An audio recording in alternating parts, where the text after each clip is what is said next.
A portion of this video is sponsored by Sonicfoam. The Bowers & Wilkins Pi7 S2 have been out for well over a year, and I've been using them on and off for about 6 months now. So today I'll be scoring and ranking them against 24 earbuds in 10 categories, so you can see if they're still worth it today. You can customize the scoring and compare all the earbuds easily as well with my spreadsheet linked below. I'll explain more of that later though. Now these buds have a lot of issues. I've kind of been putting this review off, but I still wanted to review them because the sound is great. I think they have the most well-refined V-shaped tuning. And they're the only earbud with case audio retransmission, so you can plug the case in with an auxiliary cable and use the earbuds wirelessly, which is actually useful in ways you may not have thought about. Now the price today is around 300 US, 550 Australian on sale. So one of the most expensive earbuds you can get right now. Now let's get into category number 1, comfort. And we're not off to a great start. They're getting a score of 6 out of 10. The fit itself is moderately deep. They do have a slight amount of suction, and they went for a unique look when it comes to design without thinking too much about ergonomics. So I get discomfort after about 30 minutes of use, just outside my ear canal and where that chunk of the earbud rests. It's still not terrible. I can still wear the earbuds with the discomfort, but I just feel it. And I've watched and read a lot of reviews of people having the exact same issue, but this is just how they fit me. Fit is going to be different for everyone. You get 3 sizes of ear tips included, and they are very high quality. They have a nice feel, nice grip, and some mesh covering to protect the driver. But if you prefer foam ear tips, then Sonicfoam has your back. They're sponsoring the video. So the tips are comprised of high quality memory foam that'll shape to your ear canal, which can improve the seal, and in most circumstances will massively improve the noise cancelling strength. In some cases, even the sound quality. I use a medium size here, which is equivalent to most large ear tip sizes. So the mediums are still on the larger side and they fit in the case on the Pi7 S2 easily. You have tons of sizes and nozzle diameters to choose from, so click the link below to grab some Sonicfoam ear tips for yourself. Now, category 2 is the security of the fit. And I'm scoring them a 7. Again, this is just for me, but the unique ergonomics make the buds slowly budge out of place when I'm doing a lot of movement or talking. So with weight training, clenching my jaw and getting into some squished head positions like bench press, I'm having to readjust more than usual. With running, it's actually not too bad. They do have a moderate amount of body-borne noise from the impact you make on the ground and heavy breathing reverberating to the ear tips. Still not too bad. And you also get an IP54 dust and water resistant rating if you like using your earbuds when training. Now, category 3 is case and battery life. So you're getting an advertised 5 hours with the buds and 19 hours in total with noise cancelling off, which is well below the average, even with noise cancelling on. So they don't advertise what you get with noise cancelling on. I'm gonna say it's gonna be about 4 hours with the buds, definitely no more than that, and no more than 15 hours with the case. So officially the lowest battery life with noise cancelling on and off. You do get fast charge, so chuck the buds in the case for 15 minutes and that's gonna give you 2 hours of playback. And the case itself is on the larger side, but about middle of the pack when it comes to thickness. Here it is compared to the AirPods Pro 2, currently the thinnest case that I've tested. So taking all this into account, they're getting a score of 5.5 out of 10, currently the lowest score. With that battery life, it's not great. And if you want to compare all the specific details of every single earbud, all 24, it's all in the spreadsheet linked below and it's free to download. But now onto category 4, controls. So you get touch controls here with a single, double, triple tap and a long hold. Now these are the controls that you're getting and you're stuck with them. So you get no volume control and you can't customize the controls at all, which is pretty crazy for a bud at this price. You can also only switch between noise cancelling on and off using the touch controls. If you want to turn your transparency mode on, you need to jump into the app and then you can turn it on from there. So if you don't use the app, then you can technically never turn on the transparency mode.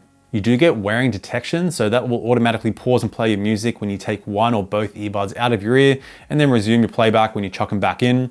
The only issue here, I noticed when taking both earbuds out and I would place them down on my desk, music would resume every single time. And this wouldn't happen when using just one earbud, so that's kind of annoying. Thankfully, you can just turn the wearing detection off in the app. So with all this, they're getting a score of 6 out of 10. Also tied lowest.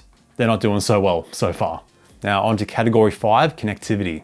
So you get Bluetooth 5.0 here, SBC, AAC, aptX, aptX HD, which is a rare one, and aptX adaptive 24-bit, 96 kilohertz, 860 kilobits per second high res. That's a lot of numbers. What does that actually mean? It means you're gonna get the smallest increase in sound quality when you pair it with the right streaming service. Even without the right streaming service, you get the tiniest improvement in sound, but it's really not much. High res is definitely overrated. You also don't get multi-point connection, so you can only connect one device to the earbuds at a time. Also, pretty crazy at this price. you can use one earbud at a time while you leave the other in the case, but it doesn't work in mono mode. So for example, if you're using the left earbud, you're only going to hear the left audio channel, not the left and the right. So you're going to miss a bit with whatever music you are listening to. But now let's talk about the case audio transmission. So in the box, you get a USB-C to 3.5mm cable, and you can plug that into any device with that connection, and the buds will automatically connect to the case wirelessly. So I think the best use here is if you're on a flight, you can plug it into the entertainment thingo and then still use noise cancelling. You just can't use the touch controls for media playback, and you can't use the wearing detection as well.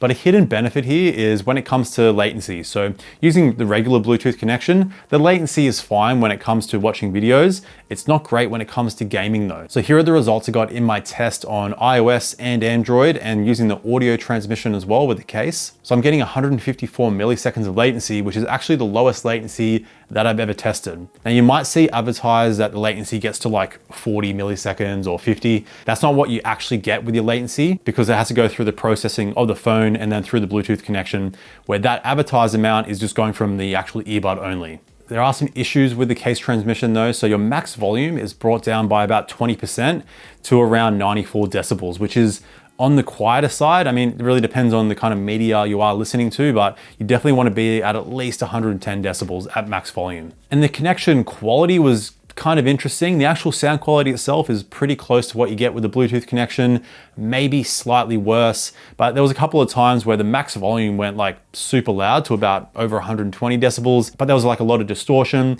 and sometimes the connection was kind of choppy, but most of the time it was pretty stable. So total score here is going to be 7.5 out of 10, considering they're missing multi-point, but the case audio transmission, it's a very unique feature. I think this is the only earbud to currently do it, and that might be a selling point for you.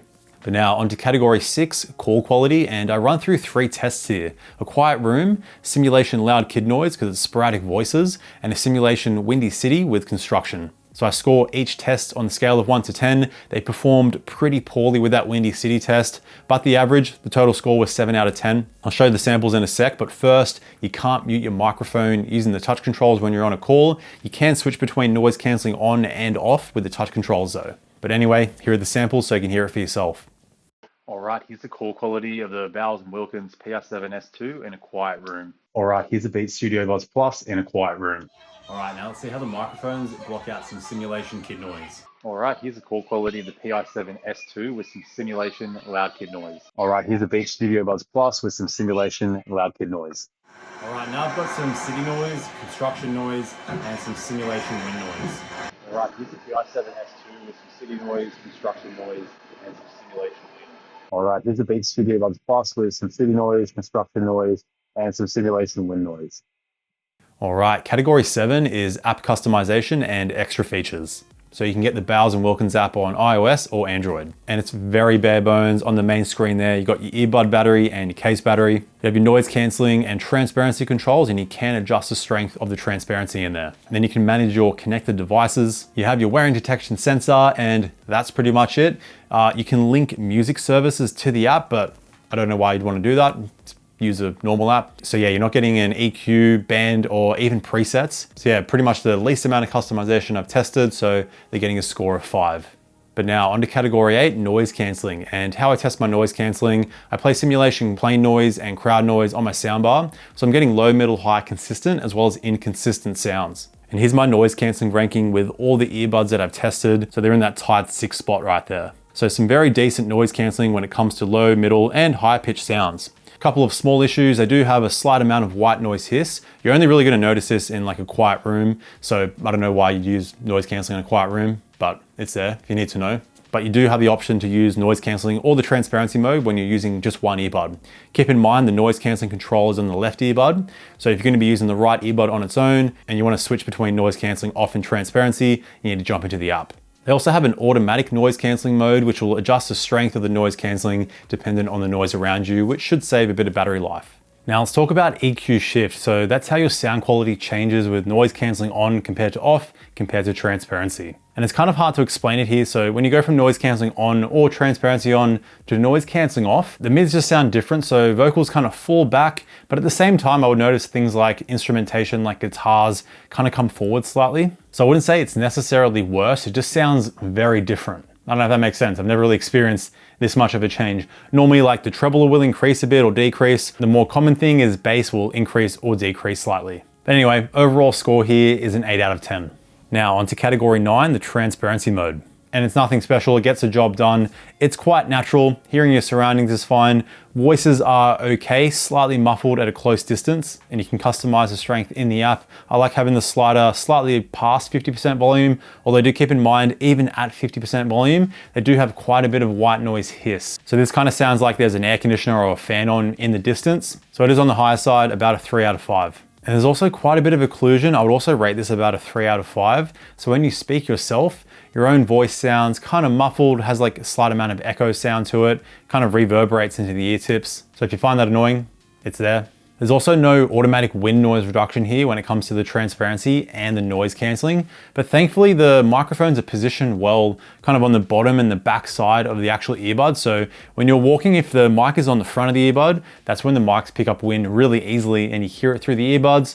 Or on the S2, they're positioned well, so no issues there really. Now, a small issue with the transparency mode, when you turn it on in the app, you actually have to have that kind of noise control setting set to off for the transparency mode to properly be on. If you turn that to on, it'll kind of combine the noise cancelling with the transparency. And if you change that toggle to auto, I don't even know what it does then, but your sound quality will be like completely muddy and just sound completely off. So I don't know what's happening there. So that's a bit of a mess, but still overall, the transparency is fine. They're getting a score of 7. But now onto the final round, sound quality. So starting with my max volume test, these are one of the quieter earbuds. But do keep in mind, when you start to venture above 85 decibels, you're in hearing loss territory. Still, the sweet spot is around 114 decibels, where you have enough volume in case like a song or a movie isn't mastered so well. And do keep in mind, with the cased audio retransmission, your max volume is brought down to about 94 decibels. But now onto the sound quality itself, and I'm going to explain the sound here with noise cancelling on, keeping in mind the whole EQ shift situation. And this is definitely one of the more unique stock tunings. It's basically a well-refined V-shaped tuning. So the bass is balanced, but you get nice deep sub bass that kicks in when it's needed. And the mid bass also has nice presence without being muddy or overpowering. If you like more over the top bass though, these aren't going to be the bud for you.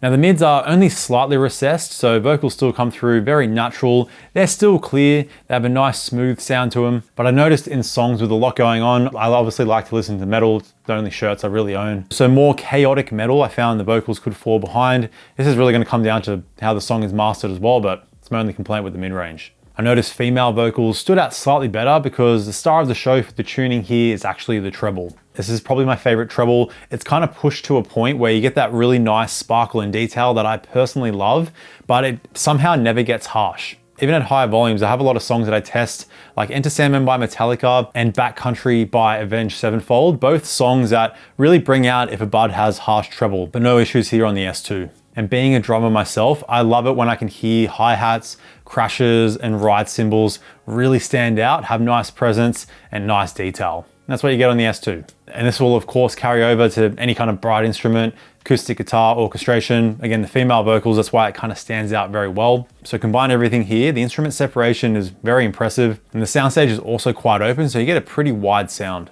The only issue with the sound is that you get no customization, so you're stuck with the tuning Bowers and Wilkins are giving you. I think this is the only earbud I've tested that gives you just no customization, not even a measly preset. You can of course use an app like Wavelet on Android, but if you're using iOS devices or other devices, you're not looking too good. If they did have some customization, I probably would have scored them slightly higher, but they're still getting an 8.5 out of 10. They actually sound very similar to how I like to EQ the Sennheiser Momentum 4, although the Momentum 4, I feel like I can push out a similar amount of clarity and also more bass. I'm a bit of a bass head, so I like my slightly more dynamic tuning. But the instrument separation is better on the Pi7 S2. And the Technics AZ80 also slightly better overall. I find you can really push out some nice mid-range clarity on those buds, at the same time getting a pretty dynamic sound, slightly more open sound stage. Then you have the Denon Pod Pro, which is also just slightly on another level. Also, you can push out a dynamic tuning there and get some very impressive clarity. But overall, the S2 are in my cycle of my best sounding earbuds that I use on the regular.